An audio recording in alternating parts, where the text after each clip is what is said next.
eu imagino que quem está ouvindo deve estar se perguntando se... Assim, é claro que não quero que ninguém faça um autodiagnóstico, Sim. mas com certeza quem não está nos ouvindo, assistindo, deve estar se perguntando, será que eu tenho algum problema? Será que eu tenho um problema? Já é do ponto de vista clínico, é um problema?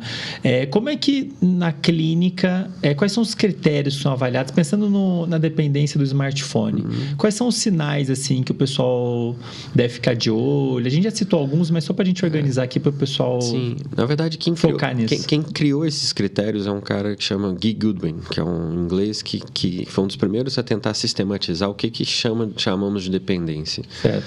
E a gente chama isso... dependência do smartphone específico. E o Goodman, que na verdade é o Guy Goodman, o que ele fez de muito interessante foi o seguinte, assim, ele tirou a palavra droga e colocou a palavra comportamento no que ele chamou de critérios para dependência, você entende isso? Sim. Porque a gente foca na droga, mas a questão não é a droga, é o comportamento. Certo. O comportamento de buscar a droga, de consumir a droga, de recuperar do efeito da droga, mas também, né, de buscar o sexo, né, perder muito mais tempo do que a gente precisa. Então, assim, os critérios básicos são simples. O primeiro a pessoa tem uma vontade de parar e não consegue. Certo. Então, ela se programa para, por exemplo, ela sabe que ela não deve usar ou não deve fazer um determinado comportamento e ela não consegue não fazê-lo. Tá? Ela sente alívio quando ela faz o comportamento. Esses são os dois critérios maiores. Tá? Então, quando eu começo a ter alívio em fazer um comportamento e não mais... Né, alívio que de uma ansiedade que ela estava sentindo? Ou de alguma emoção negativa, ou uma sensação... Porque, na verdade, é o seguinte, uma coisa é eu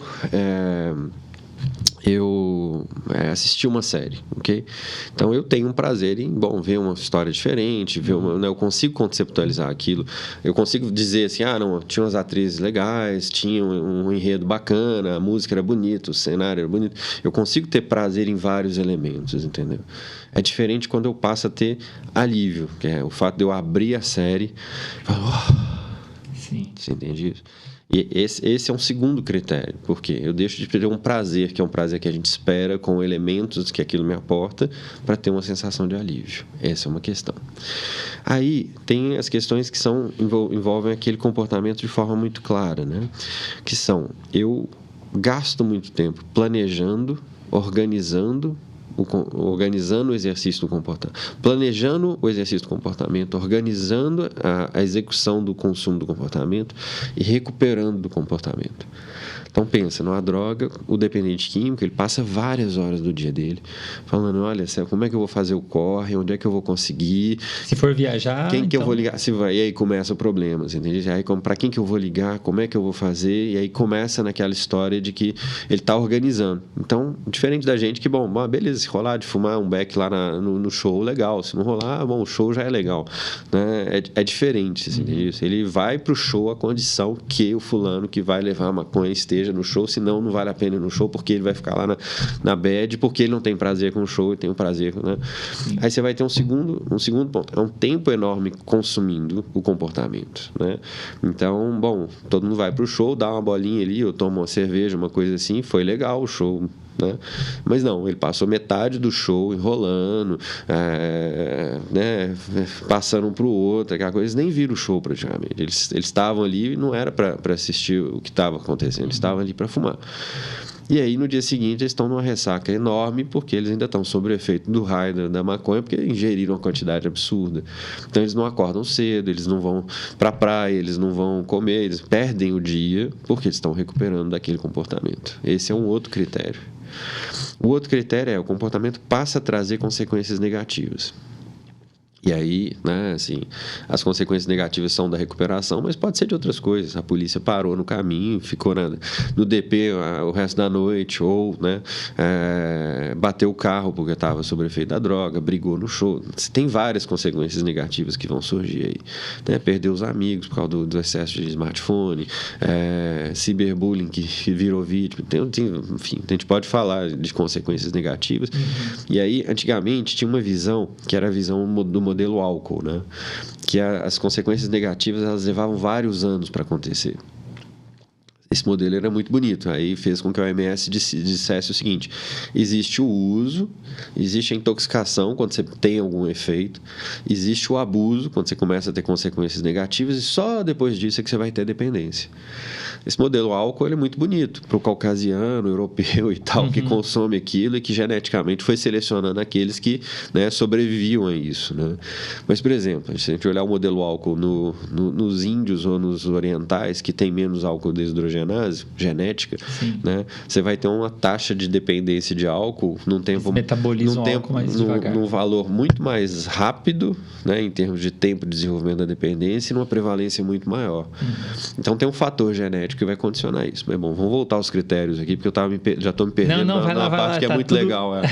Aí os critérios, então, aí você vai ter um tempo muito grande de preparação, consumo e recuperação. Você vai ter as perdas por causa do consumo. Você vai ter um critério que é a questão de você começar a abrir mão de coisas importantes para você em detrimento do consumo. Você vai ter os critérios de tolerância, que é precisar de doses cada vez maiores do comportamento para conseguir, né, obter o mesmo prazer. Por exemplo, independência de pornografia, a gente vê isso muito, né? O cara começa assistindo um videozinho ali da mocinha papai e mamãe e termina lá no fisting para conseguir ter o mesmo estímulo no final da história, né? Você vai ter a questão da abstinência, né? Quando eu fico privado do comportamento, aquilo me coloca num estado de disforia, de mal-estar, de não conseguir fazer, né? De ter as mesmas sensações que, né, eu tenho e passar a ter emoções negativas por causa daquilo.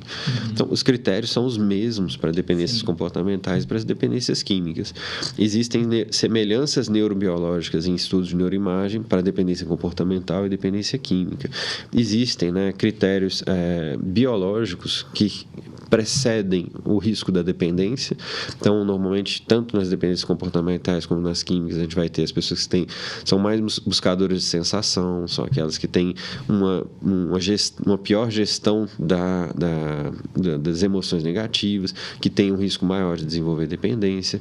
Você vai ter a questão da disponibilidade, onde é mais disponível esse tipo de estímulo, maior o risco de você ter. Então, assim, é muito complexo, mas ao mesmo tempo é muito claro, assim, né? Os problemas vão surgindo, os critérios são muito semelhantes entre um e outro, e os problemas são muito semelhantes entre um e outro, né? Em todos os casos, a pessoa eventualmente começa a negligenciar, inclusive, a própria saúde, né? E a própria vida.